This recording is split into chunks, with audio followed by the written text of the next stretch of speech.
Creo que ya. Ahí, ok. Bueno, muy buenas tardes a todos. Espero que estén muy bien. Feliz Día de la Amistad ayer.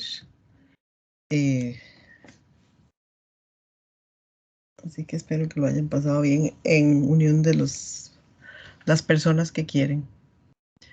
Ok, vamos a seguir hablando de cambio climático, calentamiento global. Y nos vamos a enfocar hoy en las acciones que ha hecho Costa Rica, ¿verdad? Todo lo que está pasando en los temas de mitigación y adaptación. Entonces, en la primera clase yo voy a terminar de exponer esos temas, ¿verdad? Ponerlos en contexto de lo que está pasando en Costa Rica y más o menos a la 1:40 vamos a tener la charla de la estudiante, bueno, de la egresada ya, Josie Martínez, ¿verdad? Ya está trabajando en su tesis y tuvo la oportunidad de participar el año pasado en la COP 26, ella junto con Natalia. Entonces vamos a tener una charla con ella hoy a partir de la 1:40 y donde básicamente ella nos va a hablar de qué se trabaja en una COP para que ustedes sepan. También nos va a hablar de algunas ONG como en las que ellas están participando, varios estudiantes de ingeniería ambiental, como para que conozcan en qué ustedes se pueden involucrar. Entonces, si me dan un momento, perdón, me faltó. Listo, deme un segundo para abrirla. Aquí estás. Y comenzar con la clase. Con esta parte introductoria que yo quiero hacer, ¿verdad? Siguiendo, hablando del tema, ¿verdad? Ya hablamos de lo que es calentamiento global, vimos cuáles son las causas y los efectos, ¿verdad? Vimos los acuerdos principales del Acuerdo de París y quedamos en que vimos el video en la clase anterior que tiene una visión muy interesante, ¿verdad? Sobre lo que, de cómo se puede enfocar, ¿verdad? Cómo ha sido la discusión del tema del cambio climático a través del tiempo. Ustedes ¿me escuchan? Sí. Sí, profe. Sí. Sí, profe. Sí, profe. Es interesante, vamos a ver cómo el discurso ha ido cambiando, ¿verdad? Yo empecé a estudiar este tema hace más de 20 años atrás.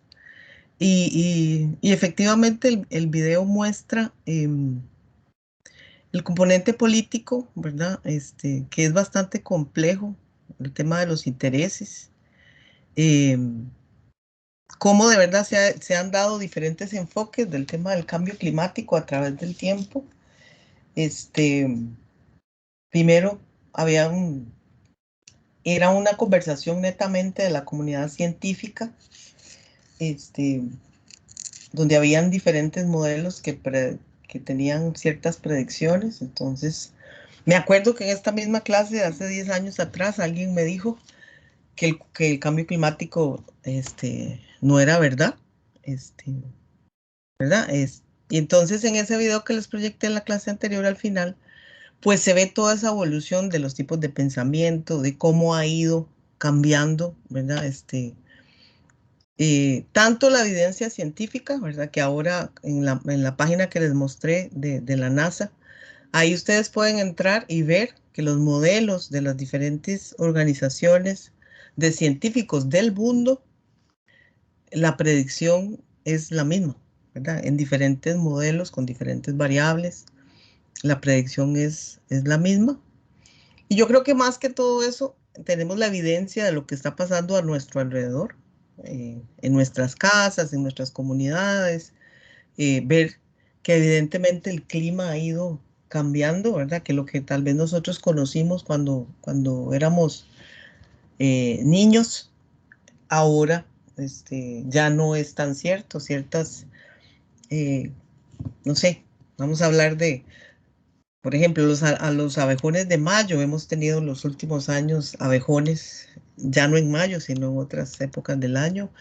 Hemos visto, por ejemplo, la presencia de ciertas enfermedades en los cultivos que eran de tierras bajas y que ahora con el calentamiento global han ido subiendo. Hemos visto la desaparición de ciertas especies. Hemos visto, y usted puede observar en su comunidad, de donde usted venga, esos cambios, o sea, con una forma, de una mirada objetiva, podemos darnos cuenta que ya hay eventos de variabilidad climática que son drásticos, ¿verdad? Extremos. Teníamos 150 años de que a Costa Rica no lo golpeaba un huracán hasta que llegó unos años atrás. Y así, ¿verdad? Una serie de eventos que definitivamente nos hablan de que algo está cambiando. Ahora, ¿qué actitud vamos a tomar ante eso? Esa es la otra parte del video, ¿verdad? Que tenemos que tener una actitud proactiva, no de temor, sino de acción, ¿verdad? Decir, bueno, sí, ya los identificamos, ya sabemos que están aquí, ¿qué cambios podemos hacer, ¿verdad? Cambios reales, cambios activos, ¿verdad? Y en eso Costa Rica ha llevado la vanguardia ya desde hace muchos años, tomando acciones en diferentes campos, en diferentes ámbitos. Por ejemplo, el programa de servicios ambientales, en el cual le dieron el Premio de la Tierra el año pasado, ¿verdad? El Príncipe Guillermo, creo que se llama, ¿verdad? Le entregó al país el año pasado ese premio por ese programa de pago por servicios ambientales. Eso existía hace muchos años, ahora lo vamos a ver. Desde 1990, bueno, en la década de los 90 apareció ese sistema que contribuyó a la reforestación en el país. La parte de la matriz hidroeléctrica que tenemos, ¿verdad? Eso ha sido por gente visionaria en nuestro país que empezó a trabajar, a creer en un modelo y a seguirlo, ¿verdad? Que nos ha traído muchos beneficios. No es perfecto, obviamente no es perfecto, se puede mejorar, pero sí hay que enfocarse en lo bueno y cómo lo podemos mejorar y no solamente en lo malo, porque a veces la tendencia de los ticos es a eso, es hablar solamente de las cosas malas y no resaltar lo bueno que se está haciendo y cómo nosotros nos podemos involucrar para seguir construyendo, para seguir eh, basándonos en lo que las antiguas generaciones hicieron y dar nuestro aporte, ¿verdad? Eso es súper importante. Bueno, entonces hoy antes de que llegue Josie, yo quiero contarles, ¿verdad? Lo que está pasando en Costa Rica y sobre todo, como les digo, motivarlos a ser parte de ese cambio. Ustedes pronto se van a graduar y así como nosotros en 20 años hemos visto la evolución del tema del cambio climático, de lo que se hablaba al principio, de lo que se habla hoy, ¿verdad? A llegar a la realidad que tenemos ahora, que es un cambio en la matriz energética para tener energía renovable. Yo les puedo decir que por experiencia yo participé en varios proyectos antes de trabajar en el TEC, donde el ICE estaba cerrado para trabajar con energía renovable, ¿verdad? Y cuando Costa Rica asumió ciertos compromisos, eso fue lo que obligó a las autoridades nacionales a cambiar y a dar oportunidad a las energías limpias, ¿verdad? Y ahora que, que estamos hablando del Plan Nacional de Descarbonización, que para unos, bueno, para todos va a implicar un cambio en la forma de hacer las cosas. Puede parecer imposible en este momento, pero día a día, paso a paso, se pueden conseguir las cosas. Entonces, como les decía, eh, Costa Rica ha participado a nivel en todas las conferencias y ha asumido, ratificó el Acuerdo de París, ¿verdad? Por ejemplo, a nivel de la Asamblea Legislativa. Eso lo que hace es que se vuelva ley de la República y de cumplimiento obligatorio. Entonces, pues eso hace que todas las organizaciones a nivel país se muevan a cumplir ese objetivo. Ya esto es historia antigua, ¿verdad? Estamos en el 2022. Sin embargo, cuando el doctor Oscar Arias en el 2007 eh, lanzó el plan Paz con la Naturaleza, eso fue en el 2007, no existía. O sea, esto fue un compromiso que asumió este señor a nivel en la comunidad internacional. Él quedó muy bien, pero no existía todo el marco, toda la parte institucional para poder cumplir esta, esta meta de la carbono neutralidad para el año 2021. Esto fue hecho simplemente porque en el 2021 era el año del bicentenario, no había ningún estudio, no había, ¿verdad? Simplemente fue una idea que se lanzó y que hizo pues que el país se moviera hacia todo lo que tenemos hoy. Entonces, en aquel momento, ¿verdad? Cuando uno hablaba de esto parecía igual que suena ahora el Plan Nacional de Descarbonización, algo que no sabemos que si lo vamos a lograr, pero que los que ya hemos estado aquí sabemos que sí, que la institucionalidad se va a empezar a mover hacia allá con muchas dificultades, con muchas trabas, puede ser, ¿verdad? Con mucha resistencia, pero siempre hay un músculo, eso lo hemos visto, un músculo de la sociedad que se mueve hacia allá. Entonces, bueno, tenemos dio origen a todo lo que estamos hablando ahora, o lo que vamos a ver de carbono neutralidad. También en el 2015, ¿verdad? Se habló de convertirse en un modelo a nivel internacional, como lo es. Realmente Costa Rica tiene a nivel internacional modelos que mostrar que son emulados por otros países, a pesar de que Costa Rica es una extensión en territorio muy pequeña, ¿verdad? Por ejemplo, yo hablo de la gente que se decantó por la energía hidroeléctrica generaciones atrás, ¿verdad? Que tuvo una visión a largo plazo. Y eso es algo muy, muy bien, a lo cual nosotros hoy estamos disfrutando, digamos, de esos beneficios. Entonces, como les digo, el Plan Paz con la Naturaleza fue el que dio inicio a todo este mover de Costa Rica y nos concentramos en años anteriores en la parte de mitigación. Hoy estamos trabajando más en la parte de adaptación. Ahorita vamos a escuchar sobre el tema. Y lo último es que en el 2018 se comprometió a cumplir con el Plan Nacional de Descarbonización, que como ustedes pueden ver, se emitió en el 2018, pero que tiene un plazo de cumplimiento hasta el 2050. O sea que ustedes en su desempeño profesional van a ser los protagonistas de los diferentes ámbitos de trabajo de la implementación de ese plan, ¿verdad? Básicamente, en la parte de acción climática, Costa Rica busca un desarrollo bajo en emisiones y con una capacidad de resiliencia de la sociedad, o sea, la adaptación ante los impactos del cambio climático y la variabilidad climática, ¿verdad? Cuando hablamos de cambio climático, estamos hablando a nivel global. Cuando hablamos de variabilidad climática, hablamos de los impactos que se dan a nivel local, ¿verdad? Y más aquí que tenemos microclimas, entonces en diferentes sectores del país tenemos diferentes efectos de esa variabilidad climática. Entonces, pues queremos o todo se dirige a fortalecer las capacidades locales para establecer un modelo de desarrollo que sea bajo en emisiones, ¿verdad? Hasta lograr hacer un cambio en la matriz.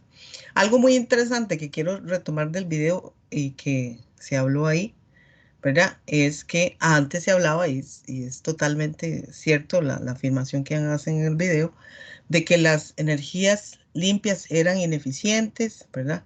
Y que no era posible hacer una transición completamente a energía limpia. Hoy sabemos que eso no es verdad. El cambio de la matriz, en el caso de los vehículos, hemos visto la transición en los últimos 10 años, o sea, de cómo ha cambiado la tecnología, ¿verdad? Cuando aparecieron los vehículos, más o menos en el 2013, aquí en Costa Rica, eran sumamente caros y inaccesibles. A partir del 2018, si no me equivoco, ¿verdad? Que ya se logró hacer la importación de vehículos eléctricos, más y más vemos en el país vehículos con placa verde, ¿verdad? Que son modelos eléctricos. Hay cosas que resolver, ¿verdad? Ese cambio trae nuevos retos, nuevas formas de hacer las cosas, y nosotros tenemos que ir adaptándonos a esos nuevos modelos, ¿verdad? Entonces, en este caso, hablando de la acción climática del país, ¿verdad? Básicamente se busca dos cosas. Uno, mitigar las emisiones de gases de efecto invernadero. Es cómo reducimos, cómo hacemos para que las emisiones sean cada vez menos sin dejar de producir. O sea, tiene que ser un modelo de desarrollo realista, controlado, pero que permita disminuir las emisiones. Ese es un gran campo de acción donde nos enfocamos los últimos años. Y la otra parte, ¿verdad? Que son conceptos también, no vamos a decir nuevos, pero sí donde más y más los gobiernos locales, por ejemplo, se han ido involucrando, ¿verdad? Y más ha ido permeando en la sociedad el modelo de adaptación, ¿verdad? Ante los efectos del cambio climático. Entonces, vamos a ver que hay diferentes esfuerzos para determinar cuáles van a ser los posibles impactos del cambio climático, ¿verdad? En ciertos sectores de la sociedad y cómo preparar, ¿verdad? A los distintos sectores, cómo adaptarse a eso que ya está aquí presente y que nos va a hacer cambiar, que nos va a hacer las cosas de una forma distinta. Entonces tenemos dos grandes líneas de acción climática, la parte de mitigación, de reducción de gases de efecto invernadero, y la parte de adaptación que dice, bueno, ya tenemos los cambios aquí, entonces, ¿cómo nos adaptamos a eso para seguir produciendo y para cambiar, digamos, las cosas como las hacemos? Entonces, hablándoles de una línea del tiempo en la parte de acción climática, porque hay muchos documentos, ustedes pueden entrar a la página del MINADE, de la Dirección de Cambio Climático, y ahí van a encontrar una serie de documentos que nos pueden ayudar a, a enmarcar, ¿verdad?, lo que está sucediendo actualmente en la sociedad. Entonces, como les decía, hay acciones previas, como la ley forestal, que es de 1996, ¿verdad?, donde se generó el FONAFIFO, el Fondo Nacional de Financiamiento Forestal. Ahí se generó el pago por servicios ambientales, ¿verdad? Es mucho antes de que se hablara de todo este tema de acción climática. Por eso les digo, en Costa Rica hemos tenido gente muy visionaria, o sea, que ha hecho las cosas eh, de una forma diferente, ¿verdad? Y tal vez en su tiempo no fueron muy bien comprendidos, pero que ahora estamos disfrutando de los beneficios de esas decisiones. Entonces, hay dos cosas que existían previo a que se hablara en la parte, digamos, de mitigación de los inventarios nacionales, ¿verdad? Hay dos cosas que se hicieron en Costa Rica previos, que sería la ley forestal y la otra es la generación de energía, ¿verdad? De fuentes hidroeléctricas. Entonces, a diferencia de otros países en el mundo, Costa Rica tenía una matriz en la mayoría que producía su energía con una matriz limpia. Entonces, ¿qué pasa? Cuando se da la meta con el Plan Paz de la Naturaleza de la carbono neutralidad, ¿verdad? Las acciones anteriores a la ratificación, digamos, de ese acuerdo no contaban. Entonces, todo esto que se había hecho de previo no sirvió. Esto fue lo que obligó, lo que les conté, por ejemplo, al ICE, a abrirse, el ICE, bueno, y todas las empresas de servicios eléctricos del país, ¿verdad? Tuvieron que cambiar el modelo precisamente porque al establecer una meta de carbono neutralidad y establecer una contabilidad nacional, el principio, digamos, de eso es que no permitía que acciones anteriores a la ratificación del acuerdo contaran como reducción, ¿verdad? Entonces, esto ya existía y entonces esto nos obligó a abrirnos, como les dije antes, a fuentes de generación de energía limpia. Ok, entonces se establece la meta de carbono neutralidad en el 2007 y como les comenté, no había el marco En el 2009 entonces establece la Estrategia Nacional de Cambio Climático que da pues las pautas a seguir para lograr esta carbono neutralidad al 2021. En el 2012 se establece el primer programa país de carbono neutralidad. Está relacionado con mitigación, ¿verdad? Y básicamente es cómo una organización puede llegar a ser carbono neutral. Eso se los voy a explicar a detalle más adelante. Es importante porque hay muchos sistemas de gestión de carbono neutralidad que hacen las organizaciones, ¿verdad? En las que ustedes dentro de sus prácticas y sus proyectos participan. Entonces, de este tema vamos a tener una clase la próxima semana. Luego del 2016 viene la ratificación del Acuerdo de París, ¿verdad? Y como les dije ya, Costa Rica primero lo firma y luego lo ratifica. La ratificación es a través de llevarlo a la Asamblea Legislativa, que los diputados lo voten, lo aprueben y se convierte en una ley de la República, que es de cumplimiento, digamos, obligatorio. Y entonces todo el Plan Nacional de Desarrollo tiene que involucrar, digamos, las líneas de acción para el cumplimiento de este acuerdo. Ya se venía trabajando, ¿verdad?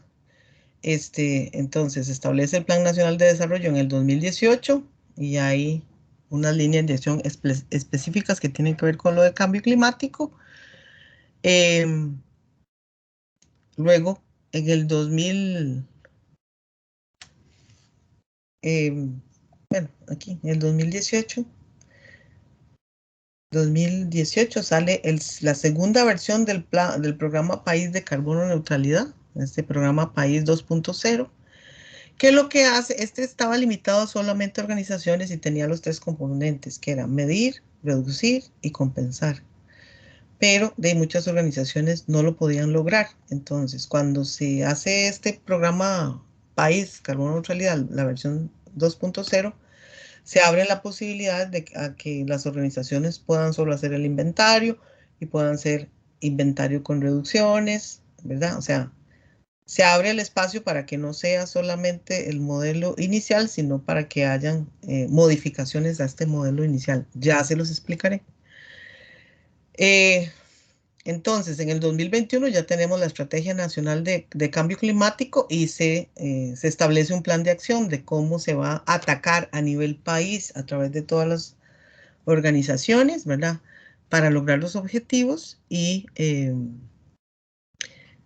aquí se establece las contribuciones nacionalmente determinadas, entonces hay diferentes sectores, como el sector café, como el sector agrícola, que ha venido trabajando, el sector ganadero también para establecer sus metas, ¿verdad? Se establece el Plan Nacional de Energía y la política de gestión de riesgos, que tiene como meta, ¿verdad? El cumplimiento al 2030, algunos, y finalmente el más ambicioso, que es el Plan Nacional de Descarbonización de la Economía, que tiene diferentes ejes y que pretende que al 2050 logremos tener una economía libre totalmente descarbonizada, ¿verdad? Eso es un proceso, pero vamos caminando hacia allá. Y como les dije, ya tuvimos el reto en el 2007 de que cuando se estableció el plan Paz con la Naturaleza, no teníamos nada en Costa Rica y todo esto, estas acciones que les presento en esta línea del tiempo se han ido generando, ¿verdad? Entonces, y para ustedes es súper importante porque ¿qué se está haciendo ahora? Cuando ustedes salgan a la calle y escuchen, ¿verdad? Que se habla de mitigación, que se habla de adaptación, que van a hacer su práctica y les piden hacer un inventario, etcétera, etcétera, o hacer un análisis de riesgo. Básicamente es porque nos vamos moviendo hacia allá y en las diferentes áreas en las que ustedes trabajen, ¿verdad? Ya sea los diferentes actores de la sociedad, sea en el gobierno, sea en el sector privado, sea en una ONG o organizaciones de acción civil, en cualquiera de los ámbitos donde ustedes les toque trabajar en el futuro, ¿verdad? Van a estar involucrados en el cumplimiento de este Plan Nacional de Descarbonización de la Economía. Entonces, importante, como les hablé del tema del FONAFIFO, ¿verdad? Vean que les decía que en el 2000 se promulgó la ley, perdón, en 1996. Era necesario porque básicamente de 1940, que teníamos una cobertura boscosa del 75%, llegamos a 1987 a tener una cobertura forestal del 21%, ¿verdad? Entonces, en 40 años nos volamos casi todos los bosques de este país. Y entonces, a partir de 1996, que entró lo del FONAFIFO, se empezó a aumentar la cobertura forestal del país hasta esta lámina que tengo es del 2017, ¿verdad? Pero ya se tenía una cobertura de más del 50% y básicamente esa cobertura forestal logra fijar 7,4 millones de toneladas de CO2 al año. Dando incentivos, el plan de este plan del FONAFIFO da incentivos a los dueños de los terrenos para que no corten la vegetación, ¿verdad? Sino que se le da un pago por servicios ambientales, por servicios ecosistémicos y producción de oxígeno, ¿verdad?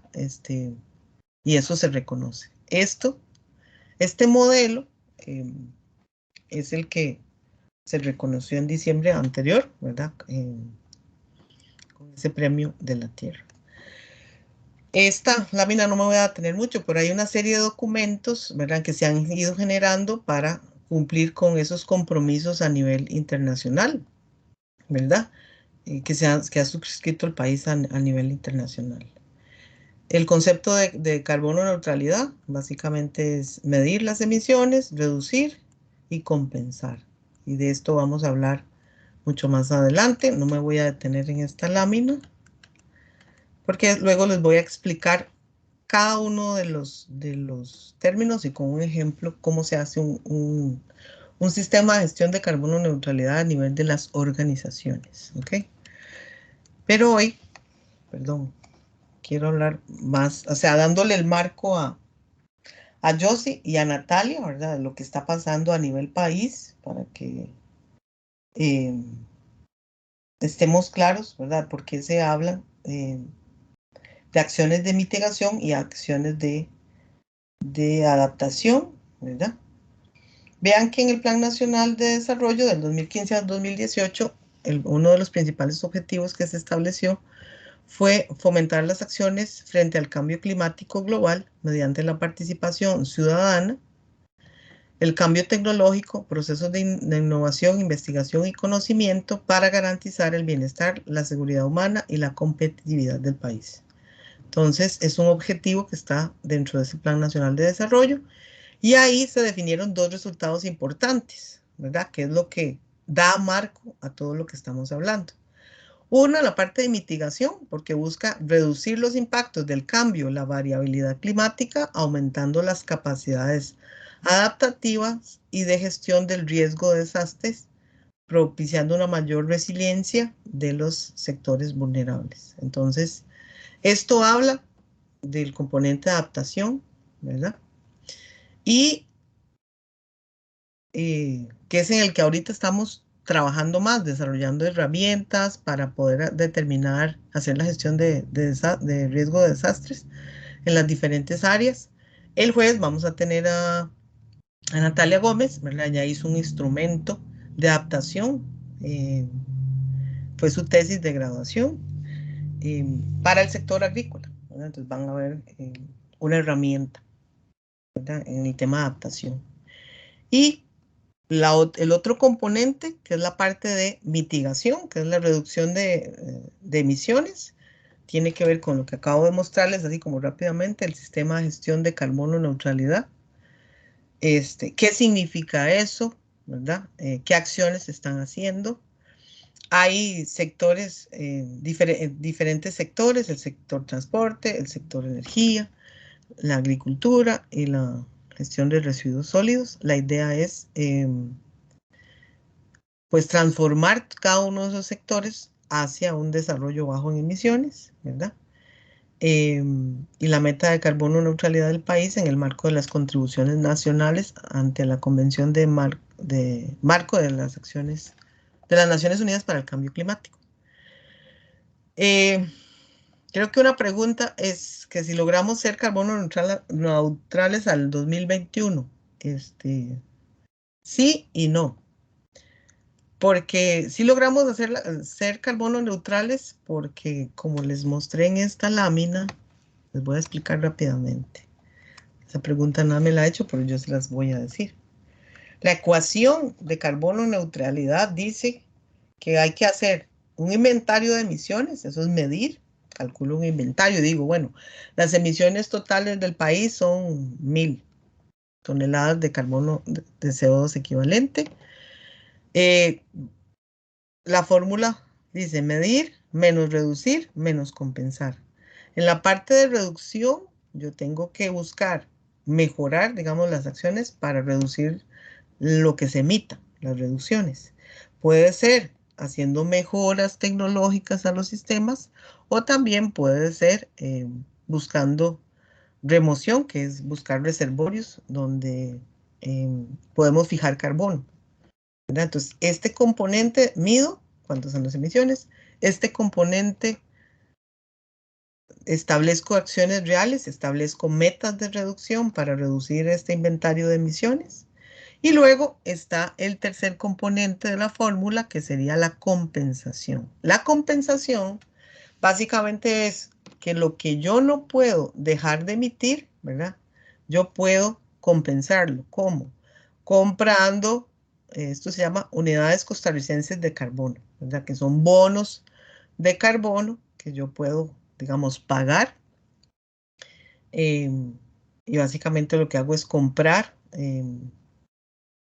toneladas de carbono equivalente que algún proyecto fije, de manera tal que yo pueda reducir mi huella y alcanzar la carbono neutralidad. Entonces, desde el punto de vista teórico, Costa Rica sí alcanzó la carbono neutralidad, ¿verdad?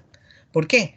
Porque la fórmula está compuesta como medir, menos reducir, menos compensar. Entonces, lo que no reduzca, lo compenso, comprando bonos. No necesariamente haciendo mejores acciones que me permitan reducir las emisiones, ¿verdad? Entonces, y de hecho, digamos, en la normativa no se establece cuánto se debe reducir. La reducción es algo voluntario. Entonces, la organización puede decir, o el país puede decir, vamos a reducir un 10% de las emisiones, un 20% y el resto lo compensamos. Entonces, la fórmula permite alcanzar la carbono neutralidad, porque si yo reduzco, digamos, yo mejoro mis procesos para reducir las emisiones en un 10%, el resto lo compenso y así puedo alcanzar la carbono neutralidad. Después, digamos, de usar la norma muchas veces en muchos sistemas, uno llega a darse cuenta de que es un concepto manipulable, por decirlo así, en donde, pues sí se puede alcanzar la carbono neutralidad, pero no necesariamente porque se hicieron acciones para mejorar y reducir las emisiones, sino también porque se puede compensar. Ya está por ahí. Ah, no, me quedan 5 minutos. Profe, Hola.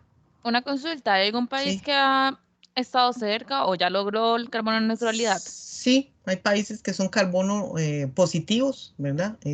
Por ejemplo, Islandia, que tiene mucha energía térmica, ¿verdad? Geotérmica. Entonces, no solamente lograron reducir, sino también crearon un sistema que les permite atrapar el CO2 y llevarlo a las profundidades de la Tierra. Es un sistema que ellos generaron en Islandia y que hoy no solamente son carbono positivo, que sería el otro concepto, ¿verdad? Que es cuando usted fija más de lo que emite. Pero sí hay casos de esos. Son los menos, pero sí hay. Ok, Sí gracias, profe. contesté su pregunta. Entonces, 5 minutos para terminar. Entonces, vean que tenemos dos componentes. La parte de adaptación, que son medidas que deben tomar los diferentes grupos sociales para, o grupos productivos, para disminuir los impactos del cambio climático y identificar todos los riesgos que están presentes y adaptarse, ¿verdad? Entonces, hacer una resiliencia de esos sectores vulnerables. Esto es el componente de adaptación. Y el otro componente, entonces, es el de mitigación, como les dije, que tiene que ver con los diferentes sectores de la sociedad. La parte de transporte, que la tenemos que resolver, ¿verdad? Que es la que, desde el punto de vista de las emisiones, tenemos mayor rezago, la parte de transporte. La parte energética, bueno, que ya hemos tenido avances significativos en el cambio de la matriz. El sector agricultura, que ha tomado acciones, ¿verdad? Los diferentes gremios han tomado acciones en este tema, ¿verdad? Los diferentes sectores del gran macro que es la agricultura. Y en la parte de residuos sólidos, pues todavía tenemos oportunidades de mejora, ¿verdad? Del tratamiento de los residuos sólidos, que no sean, podamos generar menor cantidad de emisiones o generación de energía eléctrica a partir de estos residuos sólidos. Ok, pero lo importante aquí entonces es que tenemos dos grandes componentes, adaptación y la parte de mitigación que tiene que ver con la reducción de las emisiones. Entonces, les decía, todo tiene impacto, ¿verdad? Entonces, en el sector transporte, que es donde está la discusión más importante en nuestro país ahora, ¿verdad? Que tenemos que buscar la forma como nos movilizamos de una manera, no solamente que no impacte el ambiente, sino también que sea eficiente y rápida, porque siempre tenemos ese choque entre lo que es ambientalmente conveniente, ¿verdad? Y lo que es realista para una sociedad. Entonces, si en la sociedad costarricense no tenemos un modelo de transporte que sea efectivo, ¿verdad? Este problema lo vamos a tener presente, ¿verdad? O sea, ¿cuánto genero yo transportándome en un vehículo personal, ¿verdad? Comparado con cuánto genera una persona movilizándose en un transporte público, ¿verdad? Aquí importante, quiero decirles que está el auto eléctrico. El auto eléctrico genera emisiones, no es cero emisiones, él genera emisiones y además ahora, bueno, hay que hacer estudios. De hecho, en la escuela de química ya se están empezando a hacer algunos estudios sobre el impacto de las baterías de los vehículos sobre el ambiente, ¿verdad? Que es algo que es nuevo y que no se sabe. Una batería de un vehículo tiene una duración de 5 a 10 años, ¿verdad? Entonces, ¿cómo se van a disponer esas baterías? ¿Cuál va a ser su impacto ambiental? Es conocimiento que se está generando ahora, ¿verdad? Es de posibles efectos que puedan tener la generación de esas baterías sobre el ambiente, ¿verdad? Son cosas nuevas que no se saben, pero bueno, es un punto de discusión. Mejorar el transporte público o el tren eléctrico, que es una discusión que tenemos en el país. Lamentablemente no, como les dije, no solamente entra la parte ambiental en el cálculo de las emisiones y cuánto vamos a emitir menos, de 9 kilogramos por vehículo a 0.24, bueno, por vehículo por persona a 0.24 kilogramos por vehículo por persona. Pero no solamente es la parte ambiental, o sea, es la parte política, es la parte social, es ver, o sea, cómo en la economía del carbono hay una serie de negocios que se van a ver afectados por el cambio en la matriz. Eso es una realidad, eso no lo podemos esconder y tenemos que darle una solución, ¿verdad? A todas esas personas. Les voy a poner un ejemplo así, para que lo piensen ustedes. Piensen en aquí, bueno, cuando salimos de Cartago, a donde usted viva, fíjese cuántos talleres mecánicos hay, cuántas gasolineras, cuántas ventas de repuestos, cuántas ventas de autos usados, ¿verdad? Hay todo un sector de la sociedad que depende de los combustibles fósiles, ¿verdad? El sector transporte, o sea, hay mucha parte de la sociedad que ha generado su negocio alrededor de los combustibles fósiles. Bueno, todas esas personas que están involucradas, usted puede tener un papá, un primo, un amigo, un conocido que trabaje en un taller mecánico que trabaje en algo relacionado, ventas de repuestos, ventas de vehículos usados. O sea, hay toda una economía en este país que depende de los combustibles fósiles. Y todo eso, toda esa economía que existe ahora, que ustedes la pueden ver, va a tener que cambiar en los próximos años, ¿verdad? A ese modelo de economía descarbonizada. Entonces es algo que hay que hacer paulatinamente, dándole a la gente opciones, ¿verdad?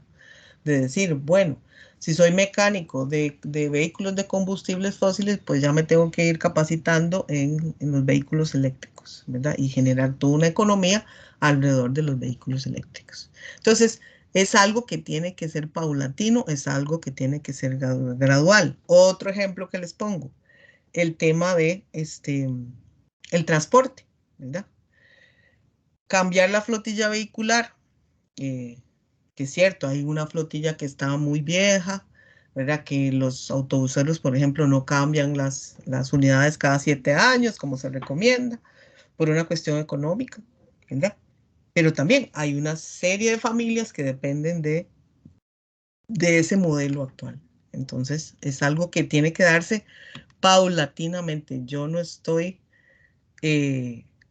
entiendo y lo acepto, ¿verdad? Que tenemos que pasar a un modelo de sociedad que no dependa de los combustibles fósiles, pero tenemos que ser realistas y aterrizados en entender, ¿verdad? Que es algo paulatino donde toda la sociedad tiene que irse acomodando. No tenemos mucho tiempo por el tema del cambio climático y lo bueno es que la gente se ha ido adaptando, o sea que ya no hay tanta conversación como había hace 20 años, pero bueno, vamos adaptándonos.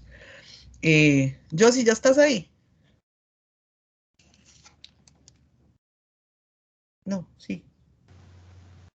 Hola, Hola, Josie. sí, Hola, sí, creo. hola, hola. Bueno, Hola, ¿cómo están? muy bien, muy bien. Ok, entonces, ya voy a terminar y ya le doy espacio. Josie, gracias. Entonces, hablamos de este Plan Nacional de Descarbonización y nada más voy a hacerlo un poco más rápido para darle espacio a Josie. Ahí yo les voy a subir la presentación para que ustedes vean cuáles son bueno, me voy a volver rápidamente. Las líneas de acción que tiene el Plan Nacional de Descarbonización. La primera son las fuentes de emisiones. Ese es el primer eje, digamos, importante, donde se habla de la matriz energética del país, se habla de cómo se va a resolver el tema del transporte público y privado, ¿verdad? Cómo se va a resolver el tema del transporte de carga, ¿verdad? Porque hay diferentes, dentro del sector transporte tenemos, ¿verdad? La flotilla de los autobuses que se moviliza por todo el país, la flotilla privada de todos los vehículos privados y tenemos una parte que no se habla mucho porque es súper importante, todo el sector transporte, todos los furgones, todo lo que hace la movilización de todo lo que nosotros producimos hacia los puertos, ¿verdad? Ese sistema de transporte de carga también depende de los combustibles fósiles. Bueno, yo trabajo con ellos y resulta que es un gremio bastante pesado, por decirlo de alguna forma. La otra fuente de emisiones que tenemos que resolver es el sector industria, ¿verdad? ¿Con qué se genera la energía en el sector industrial? La mayoría utilizan combustibles fósiles y se está haciendo, bueno, y algunos usan biomasa, pero hay que hacer una transformación paulatina, ¿verdad? Para cambiar esos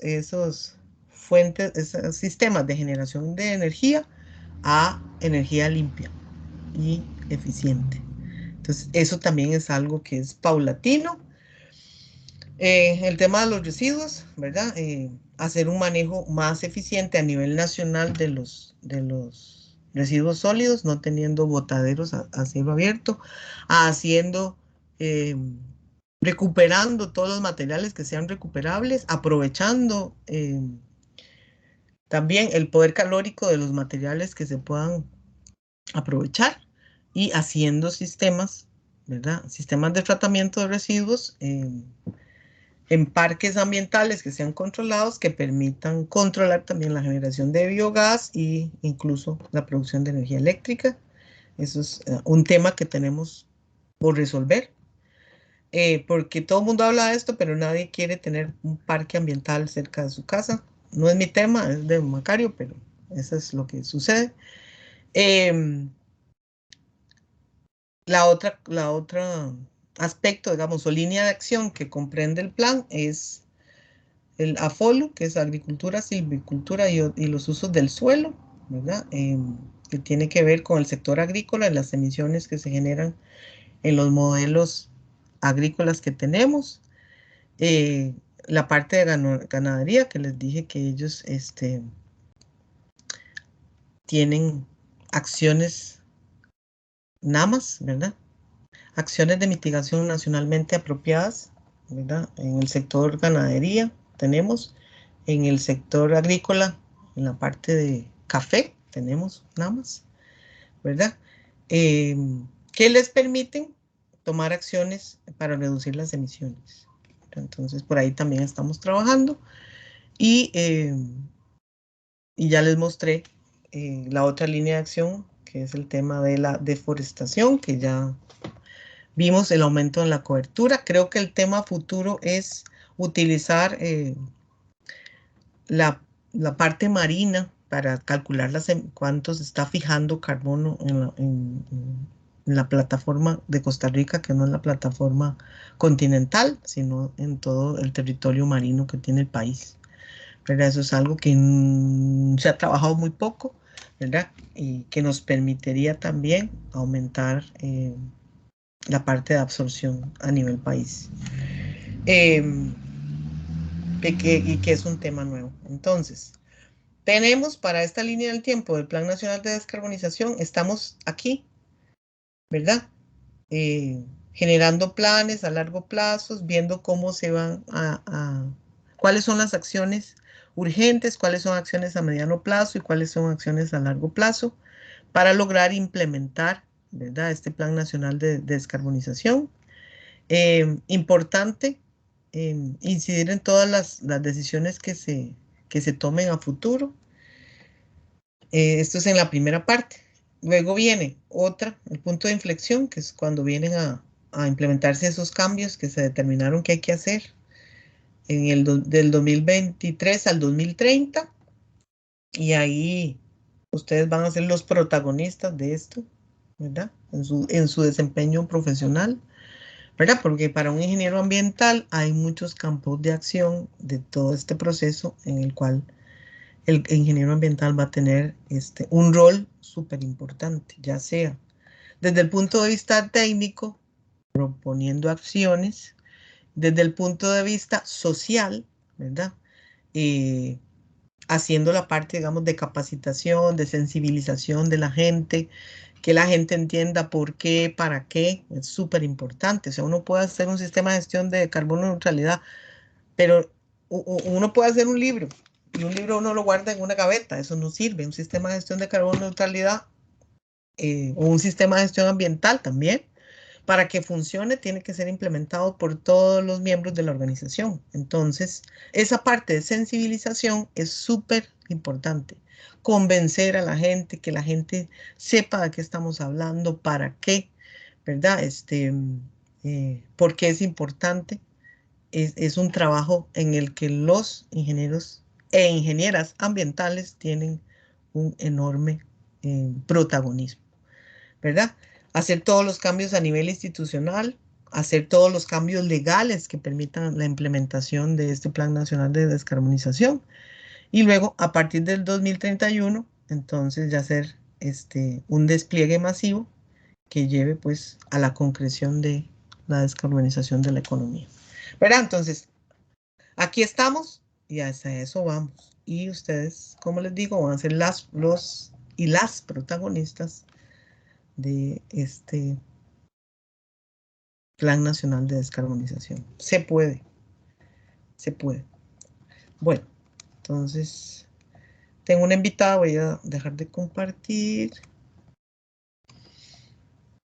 Voy a dejar de compartir. Y voy a darle la... Josie, encienda la cámara, porfa. Hola, buenas tardes. Sí, aquí estoy. Hola. Listo. Sí, Hola. hola, buenas tardes. Bueno, para los que no la conocen, ella es Josie Martínez. Josie Martínez Vargas. Ella es egresada de la carrera de Ingeniería Ambiental. Está haciendo su trabajo final de graduación en este momento, ¿verdad? Y ella tuvo la oportunidad de participar el año pasado en la COP, ¿verdad? Y pues la invitamos para que nos comparta de su experiencia y un poco también de la red de las redes en las que ella participa, ¿verdad? En las que ustedes se pueden involucrar, ¿cierto? Así que yo voy a apagar mi cámara y los dejo con... Ahí puedes compartir, ya está compartiendo. Eso quisiera preguntar. Lo que quiero ver es ponerla en pantalla completa, pero no lo logro. Aquí donde están los 3 puntitos. Ahí. Ay, señor. Donde está solicitar control, está el chat. Levantamos la mano. Hay 3 puntitos. ¿Ves? Arriba o Sí, abajo. yo creo que ya. Ajá. Sí, Y ahí buscas esta pantalla completa. ya Bueno, yo pueden. apago mi cámara y mi micrófono y los dejo con Josie. Gracias, profe. Ya pueden ver en pantalla completa. Sí. Sí, yo Sí. sí. Gracias. Sí, se ve. Gracias, buenas tardes. Un gusto saludarles. Como profe Laura ya me presentó, mi nombre es Josie. Yo formo parte de la Red de Juventudes y Cambio Climático de Costa Rica y tuve el placer, el honor y la bendición de participar en el proyecto de jóvenes negociadores, que ya les voy a comentar un poquito más de eso. Entonces quisiera iniciar hablándoles un poco sobre la red a la que pertenezco. Básicamente, la Red de Juventudes inició en la Precop 25 que se efectuó aquí en Costa Rica en el 2019. Vamos a hablar un poquito más adelante sobre las COP, pero básicamente las conferencias de las partes tienen un evento previo que se les llama Precop. En este caso, Costa Rica tuvo la fortuna de realizar ese evento acá. Y en una de las sesiones exclusivas para personas jóvenes se hizo una alianza entre varias personas de diferentes partes del país, en donde la compañera de hecho de la carrera, Natalia Gómez, estaba dentro de ese primer grupo de personas. De hecho, varios compañeros de ambiental, Johnny Brenes también, Carolina Vindas también. Entonces se formó la Red de Juventudes y Cambio Climático en lo que se llama Conferencia Local de Juventudes. Para que me entiendan un poquito y rápidamente, dentro de este gran marco de las Naciones Unidas sobre cambio climático, existe algo que se llama YONGO, que es la Conferencia de Juventudes para el Cambio Climático, y estas grandes conferencias tienen 3 niveles de acción: local, regional y la mundial. En este caso era la primera vez que Costa Rica tenía su conferencia local, que lo ideal es que cada uno de los países lo tengan. De hecho, el año pasado se realizó la primera, que era la regional a nivel latinoamericano, organizada por, o más bien, la Red de Juventudes fue parte de la organización de esta regional, y 2 semanas antes de la COP se realiza la COI, que ya es la de Juventudes a nivel mundial. Bajo este contexto se crea la organización a la cual pertenezco. Y nosotros estamos divididos en 3 grandes áreas, que es la junta directiva, en donde tenemos, por ejemplo, secretarías de equidad de género, secretarías de comunicación, presidencia y demás, roles administrativos y de organización. Tenemos la fiscalía, que es básicamente que una persona rectora vea que todos los procesos internos de nuestra asociación sean justos, sean equitativos y sean de igual participación para todas las personas asociadas. Y luego tenemos las comisiones. Nosotros nos dividimos en 3 comisiones, que es voluntariado, fortalecimiento de capacidades y campañas de incidencia política. A esta última es a la que yo pertenezco. Sin embargo, este año ya vamos a entrar en un proceso en donde queremos que nuevas personas se sumen a nuestros esfuerzos bajo el nombre de Cuerpo Climático. Entonces les invito a que nos sigan en nuestras redes sociales, en Facebook, Instagram, Twitter, en donde vamos a empezar a publicar la solicitud para las personas que quieran ser parte de nuestra organización. Además, para hablarles un poquito de qué es lo que hemos hecho durante ya casi 2 años, uno de los proyectos que a mí más me gusta hablar es sobre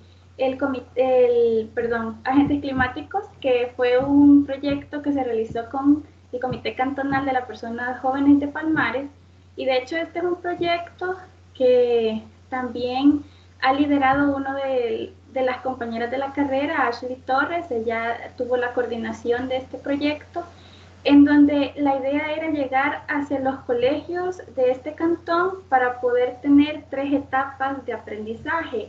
La divulgación de información sobre acción climática era como su primera etapa para poder llamar la atención de los jóvenes. Luego, las personas interesadas pasaron por un filtro, un formulario, y luego ellos recibieron capacitaciones virtuales sobre límites climáticos planetarios, servicios ecosistémicos, conciencia ecológica, y luego ellos tuvieron un taller presencial de manejo del recurso hídrico con comunidades, y esto lo realizaron en la Reserva Natural Fundación Madre Verde. Si quisieran saber un poco más sobre este proyecto, pueden igual visitar nuestras redes. Ahí tratamos y procuramos de poner toda la información de las cosas o los proyectos y actividades en las que estamos trabajando. Este proyecto de agentes climáticos es de la Comisión de Fortalecimiento de Capacidades. La otra comisión, que es de voluntariado, ha tenido varias actividades, y dentro de las primeras presenciales que tuvimos por lo de la emergencia COVID fueron proyectos de reforestación. Uno fue en la comunidad indígena de Boruca y otro de León Cortés. Ya dentro de mi comisión, que es de incidencia política, de hecho pueden también ver las redes. Nosotros, o mis compañeros y compañeras, intentamos poder hacer un sondeo de cuáles eran las intenciones políticas en temas de ambiente. Entonces se denominó así: ¿qué opinan las y los candidatos sobre explotación petrolera, sobre adaptación, sobre acuerdo de Escazú?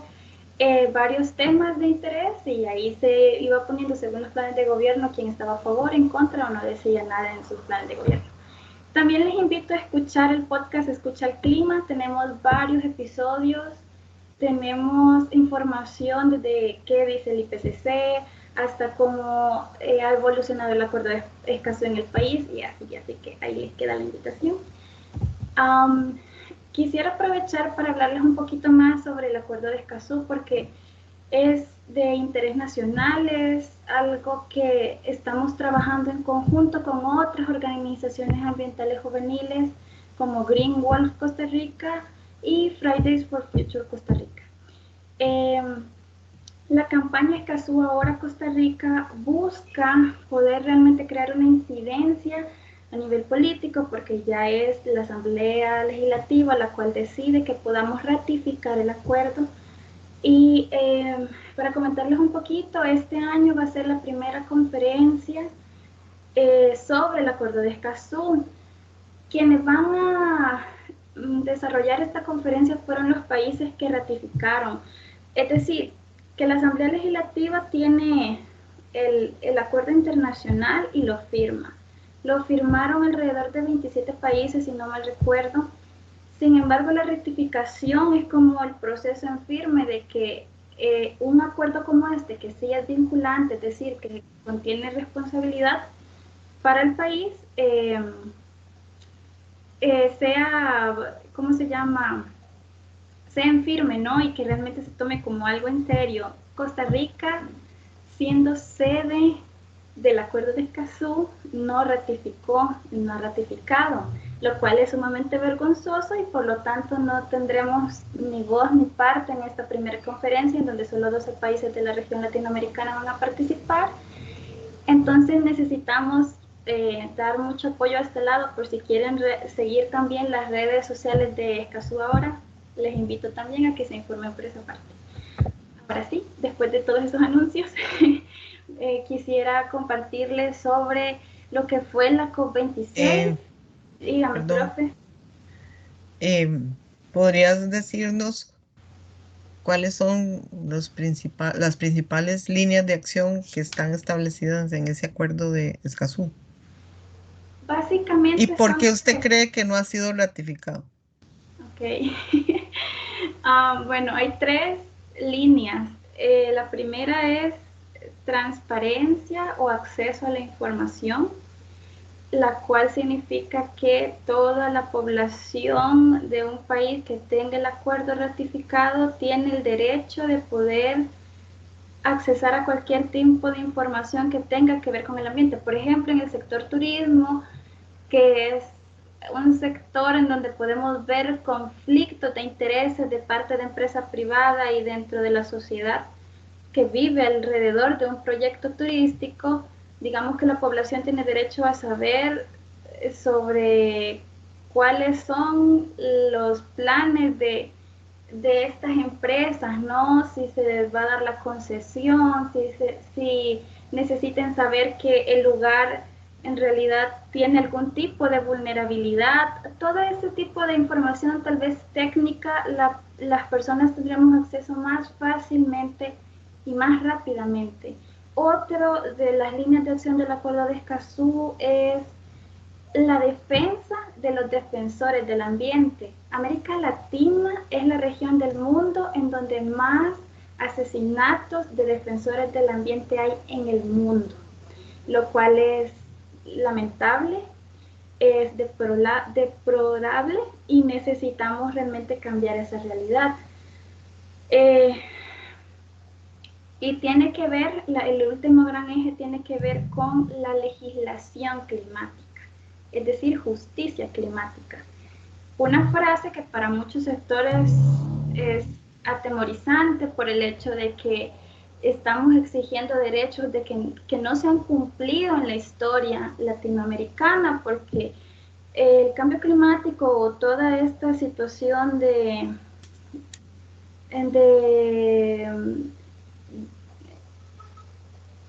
¿cómo decirlo? Toda esta situación en donde hemos visto que nuestro ambiente está siendo menguado de formas que antes no se imaginaron, solo han hecho o han exacerbado los problemas sociales, políticos, culturales que ya nuestra región tenía.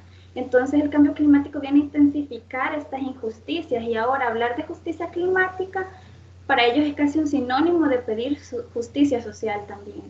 Entonces, cuando me pregunta por qué creo que Costa Rica no lo ha hecho, es porque básicamente tenemos una pluralidad política que increíblemente no identifica o más bien no quiere ver que somos un país en donde debemos de defender el desarrollo sostenible y donde se quieren todavía proteger intereses privados y se prefiere defender a la empresa privada o a intereses de empresas extranjeras antes que proteger el recurso natural costarricense y proteger el derecho a un ambiente sano, ¿no? Que básicamente también está en la Constitución Política de Costa Rica. Realmente es un tema complicado, más ahora que tenemos cambio de asamblea, cambio de gobierno, y estamos a la expectativa, a la alta expectativa de qué va a ocurrir realmente. No sé si respondí su pregunta o me Sí, puede... no, muchas gracias. Si alguno de los compañeros quiere interrumpirme en cualquier momento, por favor háganlo, así siento que no estoy hablando sola y tal vez pueda evacuar alguna que otra duda que tengan con mucho gusto. Entonces, en cuanto a la COP26, les voy a dar un mini breve historia de política ambiental internacional. La cumbre de Estocolmo se realizó en 1972 y es la primera cumbre global en materia de medio ambiente. Aquí se hicieron referencias a que podría existir algo llamado cambio climático. Conferencia Mundial sobre el Clima en el 79, 7 años después. Hasta ahí se habla de que realmente está otra vez posibilidad de las emisiones, de que estemos emitiendo gases de efecto invernadero de origen antropogénico y que esto puede estar cambiando los patrones del clima. No es hasta 1988 en donde para realmente establecer una base científica con pruebas científicas de que el cambio climático existe, se establece el Grupo Intergubernamental de Expertos sobre Cambio Climático, perdón aquí por el error. Entonces, lo cual llamamos IPCC, ¿no? Desde su origen tenemos 6 informes de evaluación. El último está todavía en publicación. Nos hace falta el último informe, que es de impacto, vulnerabilidad y adaptación, que sale a finales de este mes. Les invito a que lean al menos los resúmenes para que tengan un conocimiento de información general a nivel mundial de qué está ocurriendo. Realmente el último sexto ciclo de informes de evaluación, además de tener estos 3 informes que tienen que ver con mitigación, adaptación, también tienen informes especiales, y hay uno muy bonito que se llama Impactos ante un mundo de 1.52 grados más caliente. Ese es muy bueno porque resume qué va a ocurrir y también habla mucho sobre la región latinoamericana. Ahora bien, en este, ¿cómo se llama? En este IPCC el primer informe de evaluación lo tuvimos en 1990 y luego de eso tenemos la Cumbre de la Tierra, y yo creo que esto les sonará porque supongo que ya lo han visto en otro curso, que es la Declaración de Río sobre el Medio Ambiente y el Desarrollo. Esta cumbre es un hito. ¿Por qué? Porque nos permitió tener las convenciones ambientales. Tenemos 3, que es la Convención Marco de las Naciones Unidas sobre el Cambio Climático, que es de la que yo les vengo hablando, COP, etc. Luego tenemos el Convenio de las Naciones Unidas sobre la Diversidad Biológica, y la última es la Convención de las Naciones Unidas de la Lucha contra la Desertificación. ¿Les suena algo reciente esta última? Alguien tal vez si quiere escribir en el chat si no han visto una noticia, esto relacionado con esta convención. ¿No? Sí, tal vez yo mencionar que le dieron la Secretaría Ejecutiva, si no me equivoco, a la ministra de Ambiente de Costa Rica. Así es realmente un orgullo cómo Costa Rica es líder a nivel internacional, y ahora tenemos a la señora Andrea Mesa dentro de esta convención. De hecho, y realmente quisiera hablar un poquito sobre el hecho de que yo lo vi en la COP, o sea, realmente Costa Rica, dentro de varias mesas de negociación, los expertos de la Dirección de Cambio Climático son líderes y ellos son proactivos, hacen los formatos de textos, los primeros oradores, y llevan la batuta de la conversación. Entonces, no es una sorpresa y es de gran orgullo saber que nuevamente la comunidad internacional le da estos galardones, ¿no? a personas que han trabajado tanto en Costa Rica y que han llevado este liderazgo a nivel internacional. Bueno, continuando con el tema, ¿no? ¿Cuál es el objetivo de la Convención Marco de las Naciones Unidas sobre Cambio Climático, que es la primera convención? La estabilización de las concentraciones de gases de efecto invernadero en la atmósfera a un nivel que impida interferencias antropógenas peligrosas en el sistema climático. Ese nivel debería lograrse en un plazo suficiente para permitir que los ecosistemas se adapten naturalmente al cambio climático. Y quiero que pongan ojo a esto de debería lograrse en un plazo suficiente. En realidad lo que quiere decir es suficientemente rápido, como para que los ecosistemas se vayan a adaptar al cambio climático y siempre aseguremos una producción de alimentos y no se vea amenazada y permitir el desarrollo económico. Bueno, esto se estableció en 1992. Ahora, inclusive este texto, su objetivo podría incluso ser una bonita discusión, ¿no? De qué tan apropiado y qué tan real son estas palabras, ¿no? Porque, permítanme que se me pegue. Hola, soy Andrés Moreno, el fundador de Open English. Perdón. Ay. Ok, vamos a ver. Ok, ¿por qué les decía eso de pongamos atención en esa frase de lo suficientemente rápido? La Convención Marco se institucionaliza en el 92, pero la primera conferencia de las partes, que es el órgano supremo de la Convención Marco, y en donde el plenario, es decir, la reunión de todos los países partes, es quien adopta las decisiones, no se celebra sino hasta 1995. Esa es la primer COP, que fue en Berlín.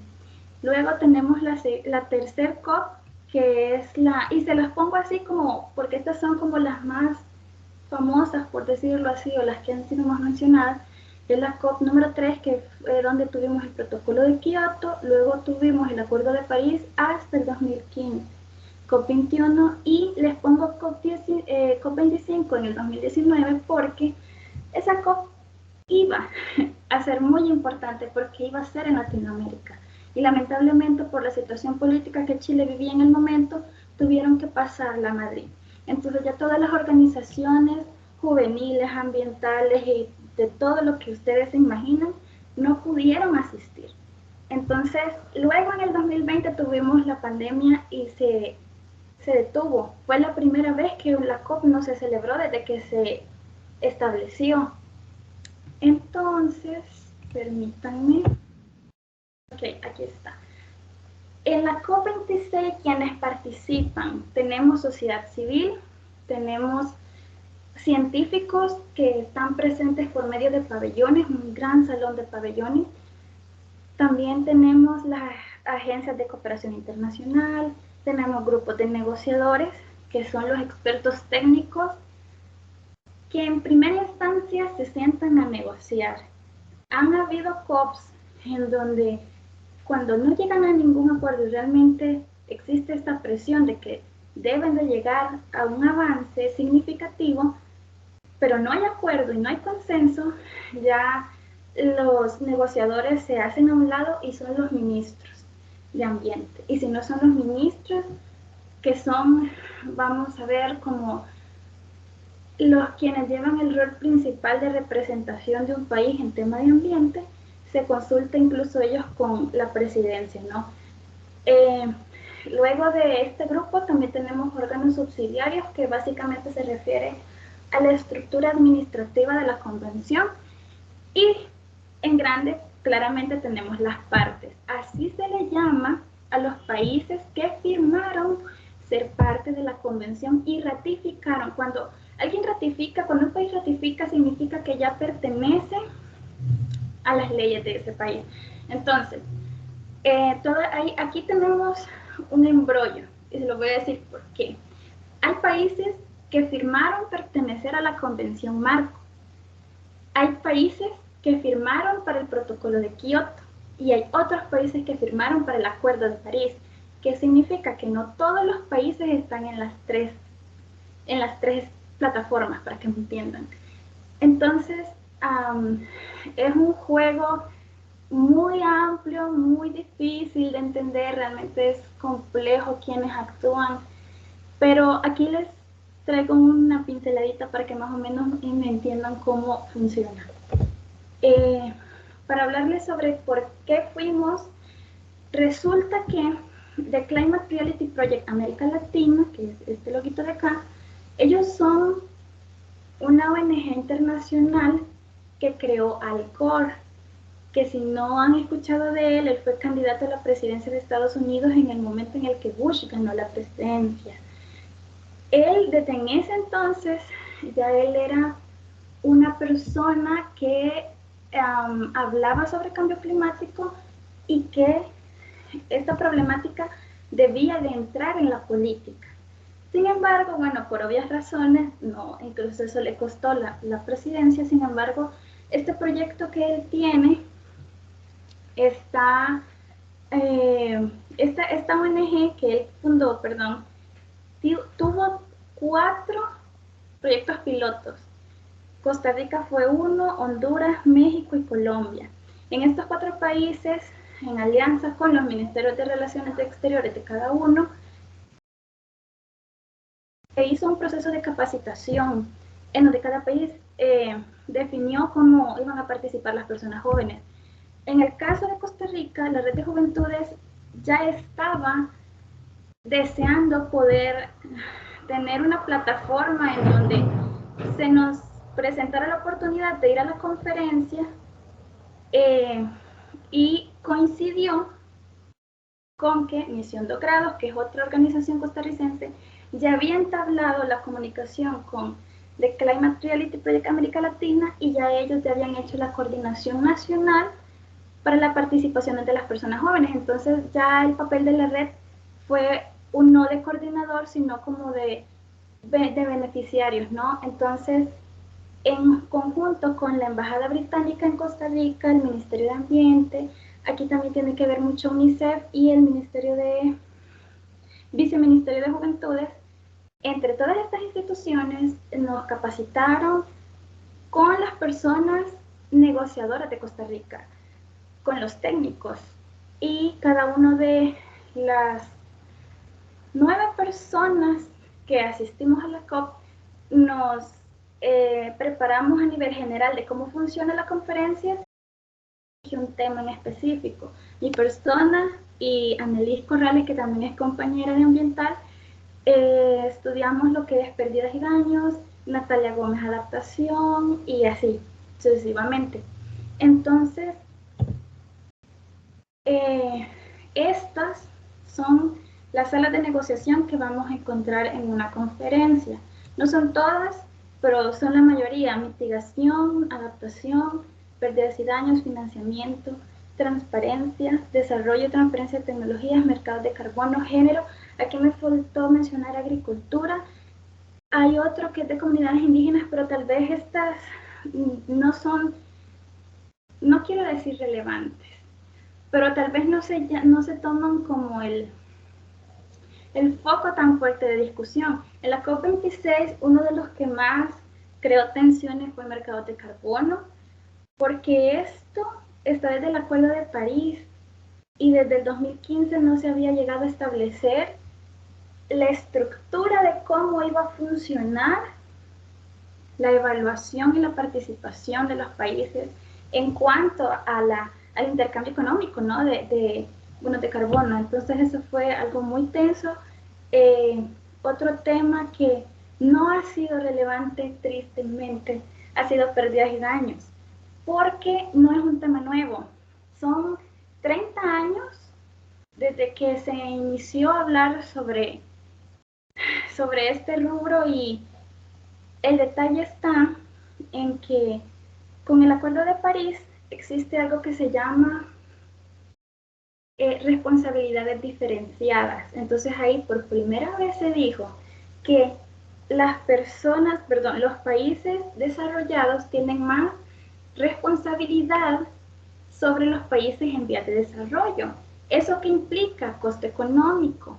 Implica de que ellos deben de sobrellevar el financiamiento de la adaptación y la mitigación. Entonces, permítanme, solo quiero ver si lo tengo. Voy a adelantar en esta. En financiamiento, para ponerles un ejemplo, y aquí ya hablando de logros y qué se logró y qué no. Se reafirmó el deber de cumplir la promesa de aportar $100.000 millones anuales de los países desarrollados a los países en desarrollo. Esto se habla desde el Acuerdo de París, desde antes incluso, desde el 2009. Y todavía no se ha estipulado la forma en la que se va a repartir o en la que se va a transmitir esos 100.000 millones de dólares. Y estos 100.000 solo van para adaptación y mitigación. Ni siquiera se está viendo el tema de cómo se va a abordar el pago por pérdidas y daños. Es un tema muy polémico y que para la COP de este año, que va a realizarse en Egipto, ahí sí va a ser un tema fuerte. ¿Por qué? En las mesas de negociación existen grupos, para que me entiendan. Es como un aula. Donde hay grupitos de compañeros, para que me entiendan, en donde, por ejemplo, tenemos a los países desarrollados, tenemos al grupo de países de los estados árabes, tenemos a los países o estados insulares, que son los de las islas, tenemos otro grupo de países que es el llamado G77 más China. Este grupo es el más grande y es el de los países en vías de desarrollo. Egipto pertenece a África. África, el grupo de los países de África pertenece al G77. Entonces pueden imaginarse que este año, al ser la COP por primera vez ahí, va a ser un tema fuerte y de demanda, en donde este tema de los 100.000 millones y el tema de la compensación por pérdidas y daños va a tomar gran relevancia, y esperamos que sea así realmente, porque es un tema muy poco hablado incluso en Costa Rica, aquí, porque cuando uno habla de cambio climático generalmente uno lo divide así, en mitigación y adaptación. Sin embargo, esperamos que estas conversaciones inicien a tomar más relevancia, ¿no? Entonces, en este tema se establece que la nueva fecha límite para lograr la meta del financiamiento sea en este año. Vamos a ver si eso es cierto. Vamos a ver otros logros. Mercados de carbono, como les mencionaba, fue muy difícil. En este caso se terminó el artículo 6 del Acuerdo de París, y lo cual permite a una empresa o país compensar o mitigar sus propias emisiones pagando a otra entidad para que reduzca las suyas, ¿no? Otro de los polémicos logros es el Pacto Climático de Glasgow, porque, para que me entiendan, cuando está la conferencia de las partes o cuando está una COP, el resultado es un documento. En este caso se le ve como el Acuerdo de París o Protocolo de Kioto. En este caso se llama Pacto Climático, y una de las partes más importantes es que se hace un llamado para reducir gradualmente el uso del carbón como fuente de energía y los subsidios de los combustibles fósiles. ¿Por qué polémico? Porque el documento original decía eliminar, no reducir gradualmente, y eso se cambió un viernes en la noche, en donde ya muchas de las personas asistentes ya regresaban, tenían que regresar a sus países, y que incluso se tuvo que ampliar un día más la conferencia, y este acuerdo de reducir gradualmente fue un día sábado.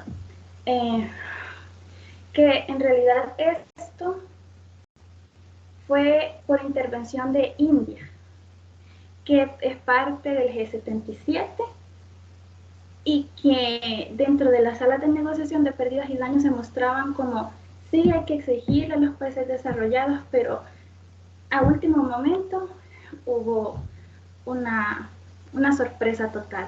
Entonces, aquí es donde se ve el juego de que las negociaciones son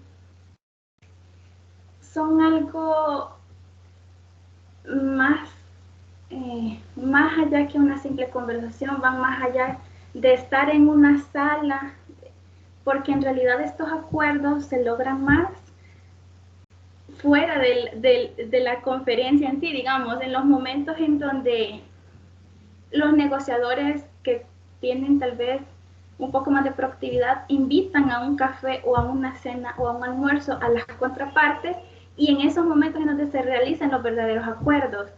Y a pesar de todo, aunque lleguemos a un preliminar acuerdo, a las horas de las horas, cuando llega la votación, ahí es realmente en donde se ven las decisiones reales. Y es bastante lamentable.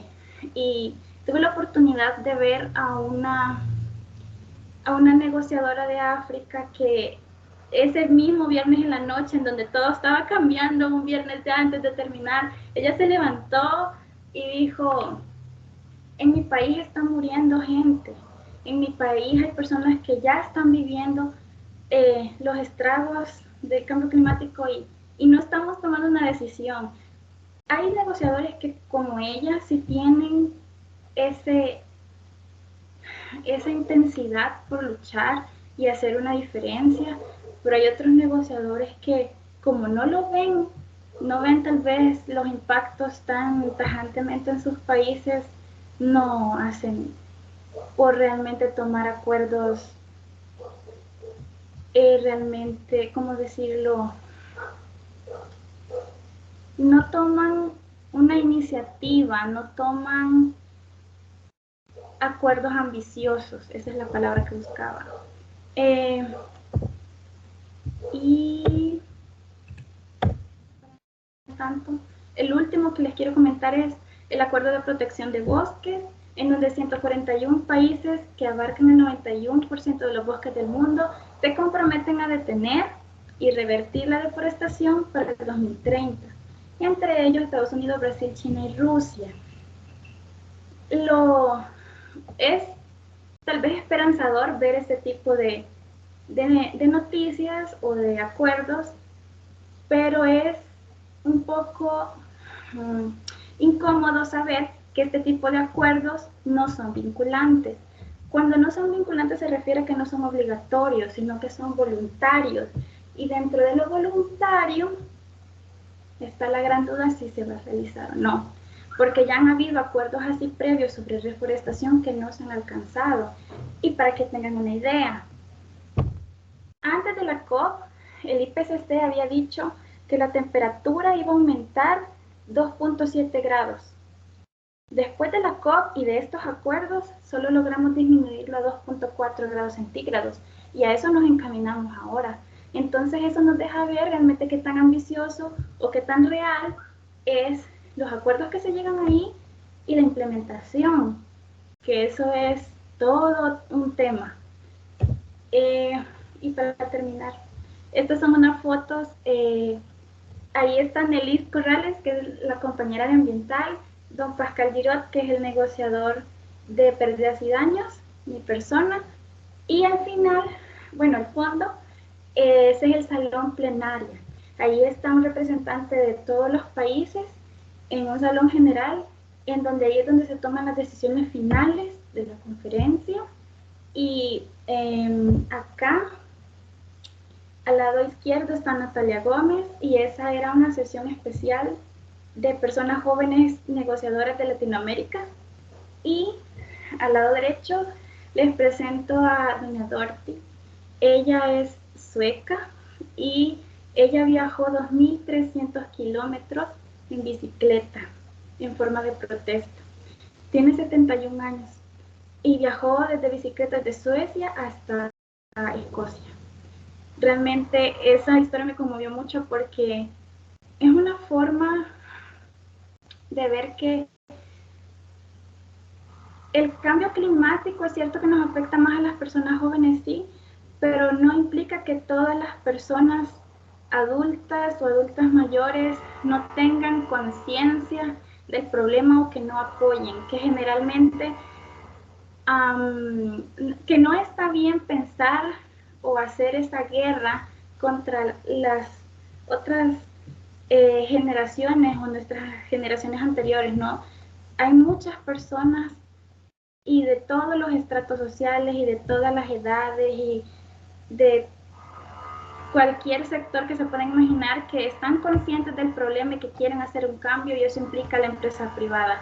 No hay que demonizar, ¿no?, el hecho de que la empresa privada es mala o nos esté haciendo un daño completo, ¿no? Hay muchos sectores que realmente están innovando Y aquí lo vi, hay muchas empresas que realmente intentan hacer un cambio y creo que esto lo podemos lograr entre todos, ¿no? Entre todos los sectores. Y eso era lo que quería compartirles. Si tienen alguna pregunta, y perdón, creo que hay un ruido, no sé si lo escucharán mucho. Me disculpan por eso. Gracias. Se oye en el fondo. Muchas gracias, Josie. ¿Preguntas?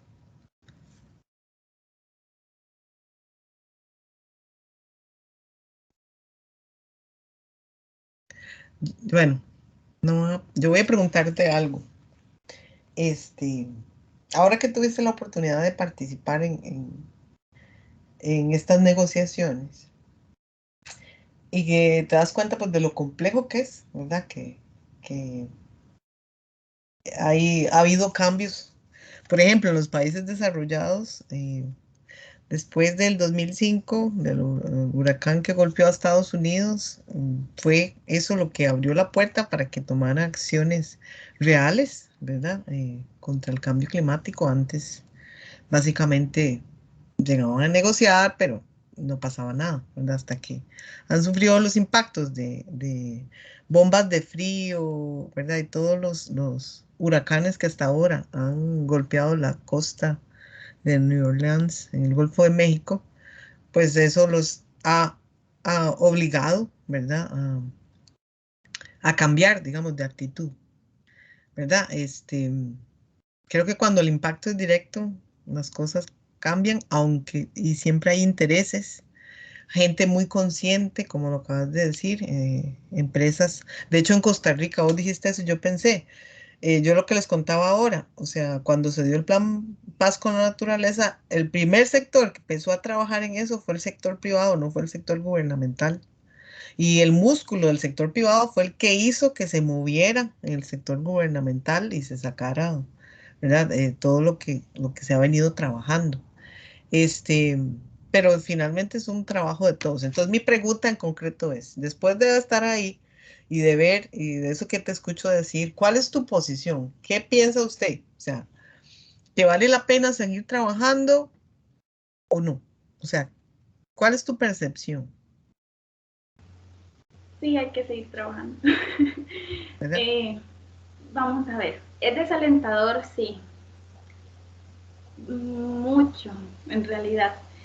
Yo soy una persona que siento que estoy demasiado, ay no, perdón por ese ruido, soy muy sensible tal vez, entonces cuando uno tal vez tiene grandes esperanzas de ver cambios y cuando uno va a las conferencias como que siente que va a ir a ver cómo se resuelve el problema y no es así, perdón. Entonces, eso desmotiva, sí, pero el detalle es que nosotros tenemos que seguir luchando en todos los frentes, así como es en este ámbito que es internacional. Creo que la respuesta es que la verdadera solución es local. Creo que eso es lo más importante que hay que subrayar. El cambio, la adaptación y la resiliencia al cambio climático están en nuestra comunidad, en nuestro cantón, en nuestro país, porque no podemos poner las esperanzas en lo que van a decidir otros países, otras naciones que tal vez para ellos el cambio climático no es una prioridad. Y quienes realmente van a sufrir los impactos somos nosotros. Eso es esencial. Y otra cosa muy importante es que la incidencia política tiene que ser exigida en nuestro país. Eso es vital y el acuerdo de Escazú es un ejemplo. Evitar la extracción de petróleo y minería en el país es vital. Ese tipo de cosas son las que pueden hacer la diferencia en construir una resiliencia real y longeva o solo ser una carátula bonita a nivel internacional, ¿no? Costa Rica debe de aspirar a más que solo vernos como un actor líder y verde, o sea, hay que hacerlo real. Sí. líder y verde, sí. Pues sí hemos hecho cosas, todavía faltan cosas por hacer, ¿verdad? Porque hay como una cara que vendemos a nivel internacional y que nos la compran, ¿verdad? Pero hay muchos problemas a nivel interno que ya hemos ido avanzando, ¿verdad? Por ejemplo, la planta de tratamiento, ¿verdad? Que se construyó para, para el área metropolitana, es una realidad. Hace 15 años atrás, ¿verdad? El Tárcoles, todas las aguas residuales iban a dar el Tárcoles y nosotros vendíamos nuestra imagen verde y no hacíamos un tratamiento adecuado de las aguas, por ejemplo. O sea, hay muchas cosas. La minería que mencionaste, ¿verdad? Se parió el proyecto Cruzitas. Estuvo bien, digámoslo así, porque se iban a beneficiar unos pocos, pero lo dejamos chingo porque entonces ahora hacen minería a cielo abierto y el problema está ahí y no lo hemos resuelto, ¿verdad? Y es peor porque entonces ahora todo el mercurio y todo lo que utilizan llega a las aguas.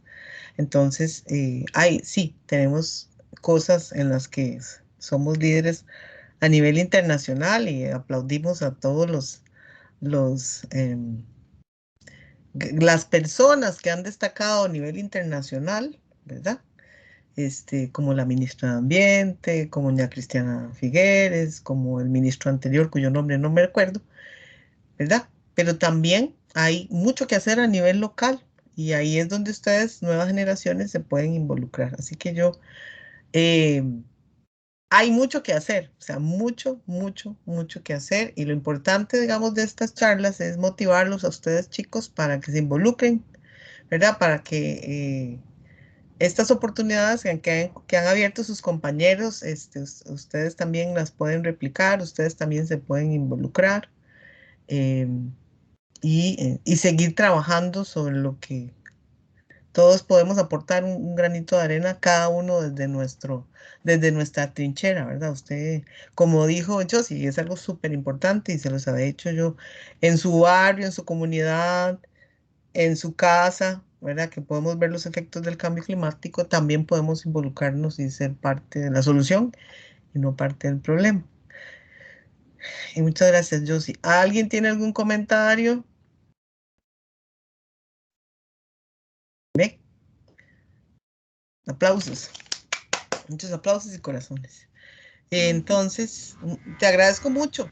Josie, hágales un llamado final ahí para que Muchas se gracias, involucre. profe. Ay, yo no sé si está mal que yo le pregunte esto, Dígame. pero bueno, usted si quiere contesta o si quiere no.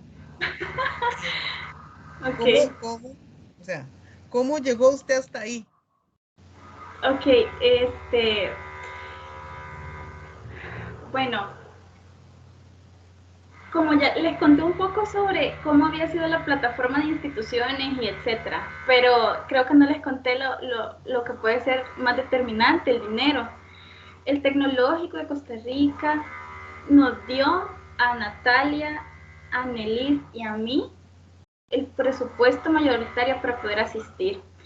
Y realmente es una razón más para reafirmar, ¿no?, que el Tecnológico de Costa Rica sí se preocupa porque los estudiantes crezcan, ¿no? y puedan completar ese conocimiento académico. Y fue una intervención entre la Oficina de Cooperación y Extensión que nos pudieron dar el presupuesto. También acudimos a la Vicerrectoría de Vida Estudiantil y quizás el llamado es investiguen todo lo que el Tecnológico tiene para ofrecer.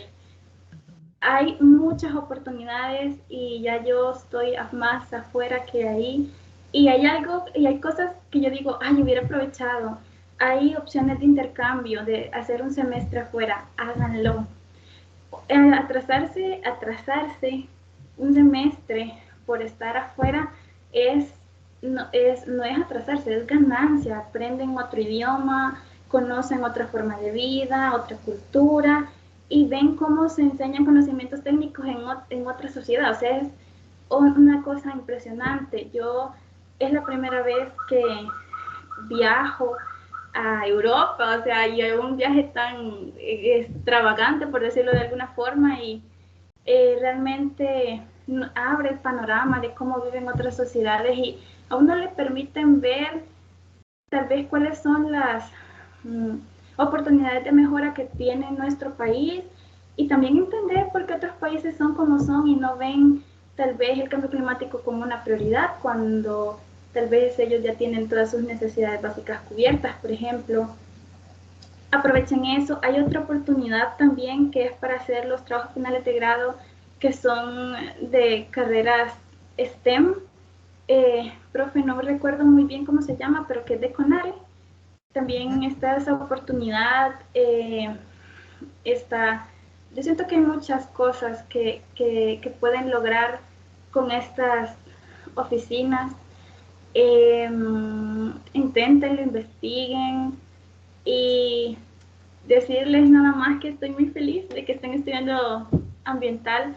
Realmente el país lo necesita.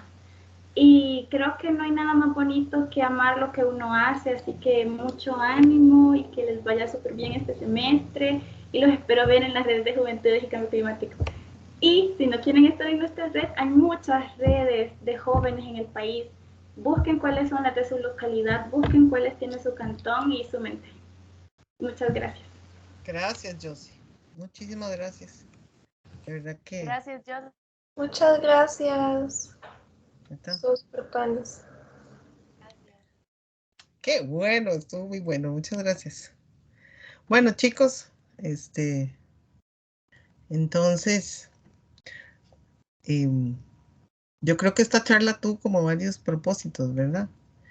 Motivarlos a ustedes a involucrarse, que sepan qué está pasando, y también ese crecimiento integral que tenemos que tener como profesionales, aprovechar todas las oportunidades que el TEC y otras organizaciones les brindan, ¿verdad? Entonces, creo que esto fue mucho de provecho.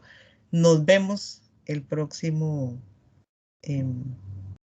jueves, ¿verdad? Vamos a tener la participación de Natalia Gómez, que también participó en la COP y que va a hablarnos de adaptación. Nos vemos. Que esté muy bien. Chao, Gracias. profe, muchas gracias. Súper chiva. Gracias, profe. Chao, profe, gracias. Chao.